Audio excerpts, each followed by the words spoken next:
Hello everyone, welcome to our YouTube channel Civil Service Education जहां आपको UPSC and other civil service examinations related current affairs और भी बहुत कुछ मिलेंगे।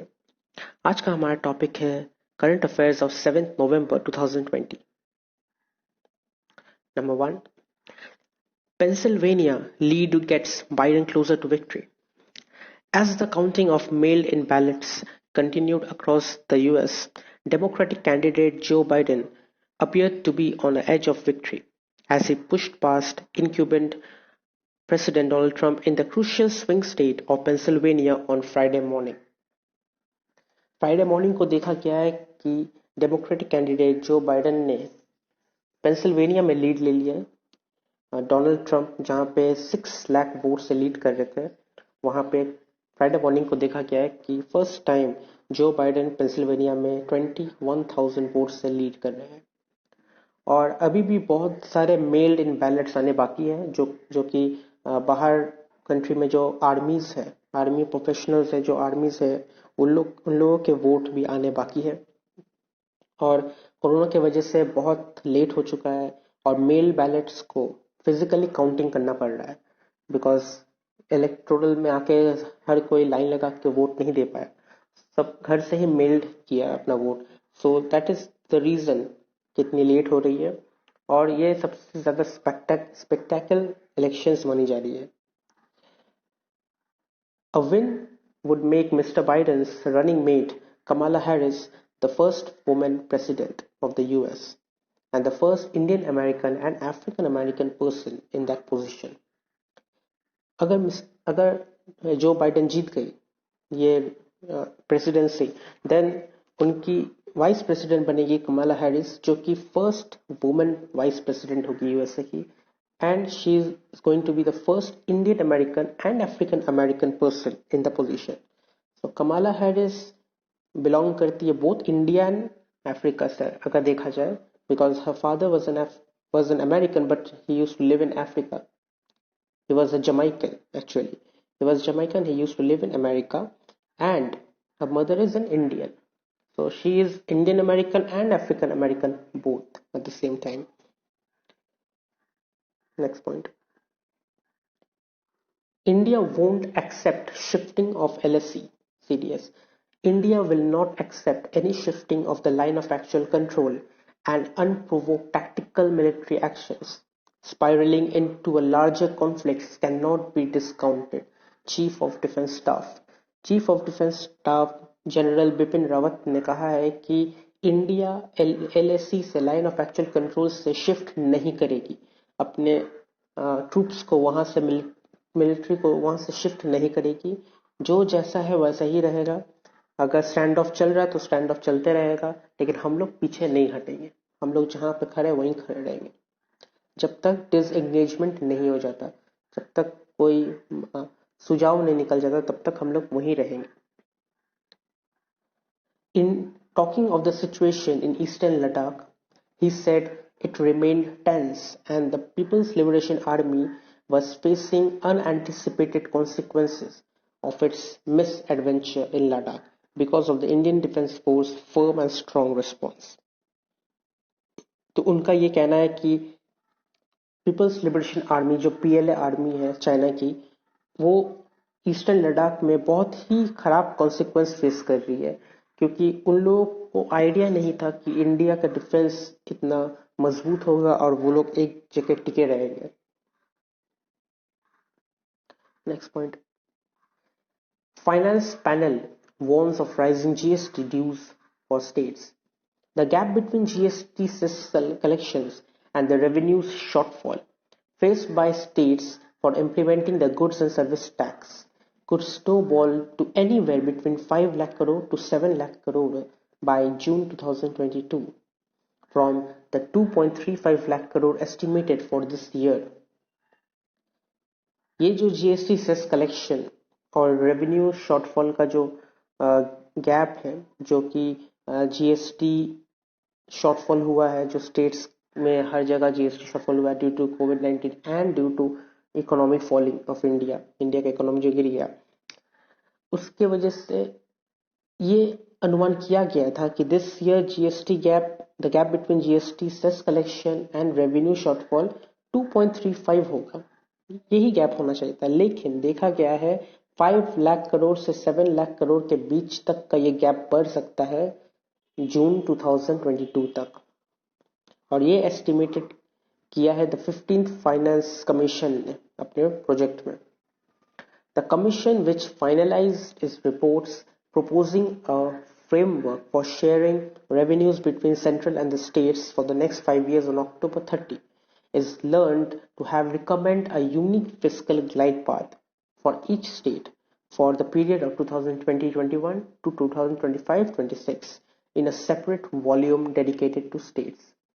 तो जो कमीशन है उन लोगों ने अपने रिपोर्ट में ये फाइनलाइज किया है कि ये जो रेवेन्यू शेयरिंग हो रहा है सेंटर और स्टेट्स के बीच में, ये जो नेक्स्ट 5 इयर्स का जो प्लान है रेवेन्यू शेयर होने का, उन्होंने रिकमेंड किया है कि उन्होंने कहा कि रिपोर्ट से रिकमेंड हो रहा है कि हर एक स्टेट को अपना यूनिक फिस्कल पाथ देना पड़ेगा 2020-21, 2025-26 के पीरियड के बीच सब स्टेट को अपना सेपरेट वॉल्यूम डेडिकेट करना पड़ेगा।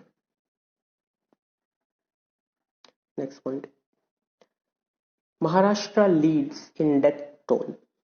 India has reported 670 COVID-19 cases fatalities in the past 24 hours, with 10 states and union territories accounting for nearly 86% of the cases. Last 24 hour में इंडिया 670 डेथ्स रिपोर्ट की गई है इंडिया से, उसमें से 86% case 10 states and union territories में से आई है। More than 38% of the new fatalities report, that means new death report, Maharashtra से आई है। 38% सबसे ज्यादा डेथ रिपोर्ट लास्ट 24 आवर्स में महाराष्ट्र से आई है जो 38% है, और वहां पे जो मरे हैं वो है 256% जो फेटलिटीज हुआ है, जो मरे हैं। The Delhi follows with 66 new death noted, a release issued by the health ministry, और सेकेंड में दिल्ली है with 66 new death। As per data released on Friday, of the new recovered cases, 80% are concentrated in 10 states and union territories, with Maharashtra contributing the maximum number of over 11,000 recoveries in a single day। 10 union territories and states में से 80% recovery rate देखा गया है, और महाराष्ट्र में सबसे highest recovery rate देखा गया है। 11,000 पीपल सिंगल डे में रिकवर हुई है। Next point, it is long journey to distribute fortified rice at government school. Experts warn that a long journey lies ahead to implement distribution of fortified rice at government schools and Anganwadi centers in 15 states, as there is need to bring millers and snack manufacturers on board and improve quality control. However, some are also wary of its nutritional outcomes and caution that the fortification of staples such as cereals may hurt local economies. So experts का ये कहना है कि जो government ने decide किया है कि स्कूल्स में फोर्टिफाइड राइस डिस्ट्रीब्यूशन की जाएगी गवर्नमेंट स्कूल्स में, जो कि आंगनवाड़ी सेंटर्स में 15 स्टेट्स में है, 15 स्टेट्स में है। एक्सपर्ट्स ने कहा है कि it will be a huge challenge, ये बहुत ही लॉन्ग जर्नी है, क्योंकि उन लोगों को मिलर्स जो मिल करते हैं, मिलर्स, स्नैक मैन्युफैक्चर, इन लोगों को तैयार करना पड़ेगा, इन लोगों को लाना पड़ेगा। ऊपर से क्वालिटी कंट्रोल पे भी ध्यान रखना पड़ेगा ताकि अच्छी क्वालिटी का सामान तैयार हो। हाउएवर, किसी किसी का ये भी कहना है कि ये न्यूट्रिशनल आउटकम होगा भी या नहीं, और ऊपर से ये जो सीरियल्स है, जो दाल चावल ये सब होते हैं, सीरियल्स जो दाल होते हैं, ये लोगों पे अगर इसको फोर्टिफाइड किया जाए तो ये लोकल इकोनॉमी को बहुत ज्यादा हर्ट करेगी। The government announced earlier this week its plans to expand supply of rice fortified with iron, vitamin B12 and folic acid on pilot basis from 15 districts to 15 states with the aim to curb anemia. तो government ने ये announce किया था last week this week को कि rice fortified किया जाएगा with iron, vitamin B12 and folic acid. ये 3 चीज राइस में रहेगा ताकि ये लोग फ्यूचर में एनीमिया से लड़ सके, जो कि स्कूल स्टूडेंट्स को, बच्चे को हो रही है, जो जिसे न्यूट्रिशनल खाना नहीं मिल रहा है। Next point, meet targets to get air pollution funds. The central government's decision to release only half of its budgetary allotment for combating air pollution was because of its plan to link the money disbursed to states achieving certain performance target. Central government में अपने budget से half fund allocate किया है air pollution के खिलाफ लड़ने के लिए, क्योंकि सेंट्रल गवर्नमेंट का कहना है कि हम लोगों ने जो टारगेट दिया है आप वो टारगेट को अचीव कीजिए, और ये टारगेट है कि आपका अगर एयर क्वालिटी सीवियर में है तो आप उससे पुअर या उसके नीचे तक गुड में लाइए, ये आपका टारगेट है। अगर आपका टारगेट कम हुआ, आपका एयर पोल्यूशन कम हुआ, देन और अगर आप एयर पोल्यूशन जहां से हो रही है वो अगर बंद कर पाए, कोई जरिया, दूसरी जरिया निकाल पाए एयर पोल्यूशन बंद करने का, तब जाके आपको पूरा फंडिंग मिलेगा अपने बजट से। On Monday, however, the center, based on the recommendation of the 15th Finance Commission, released exactly half of 2,200 crore rupees to 15 states. 15 state में 15th फाइनेंस कमीशन के द्वारा 2,200 करोड़ रुपीस का हाफ अमाउंट दिया गया था। The states in return have to release money to local municipal bodies in 42 cities to take step to monitor and mitigate air pollution. उसके बाद जो पैसे स्टेट्स को मिले वो स्टेट्स लोग 42 सिटीज में वो पैसे डिवाइड किए लोकल म्यूनिसिपल बॉडीज को, ताकि वो लोग एयर पोल्यूशन को मॉनिटर कर सके और उसे मिटा सके। Next point, Haryana clears bill on right to recall panchayat member. The Haryana Assembly on Friday passed a bill which provides the right to recall members of Panchayati Raj institution to those who elected them and gives women 50% reservation in these rural bodies. Haryana assembly ने एक bill pass की जिस bill के जरिए आप पंचायती राज institution के जो पहले के मेंबर थे उनको आप रिकॉल कर सकते हो, जिन्होंने इलेक्ट किया है वो उसे दोबारा इलेक्ट कर सकते हैं, और वुमेन को 50% रिजर्वेशन मिला है ये रूरल बॉडीज में। The bill also proposed 8% reservation to the more disadvantaged among the backward class. Bill में और भी रिजर्वेशन फैसिलिटीज दिया गया है जो बैकवर्ड क्लास में है, जो ज्यादा डिसएडवांटेज में रहते हैं, उनको 8% रिजर्वेशन प्रपोज किया गया है। उन्हें 8% पहले से उनके लिए 8% रिजर्वेशन अलॉकेट किया रहेगा। The bill allows the recall of village sarpanches and the members of block level panchayat committees and district level zila parishads if they fail to perform. Bill ये भी अलाउ किया है कि आप लोग विलेज सरपंच को रिकॉल कर सकते हैं और ब्लॉक लेवल पंचायत समिति को मेंबर को भी रिकॉल कर सकते हैं एंड डिस्ट्रिक्ट लेवल जिला परिषद को भी रिकॉल कर सकते हैं।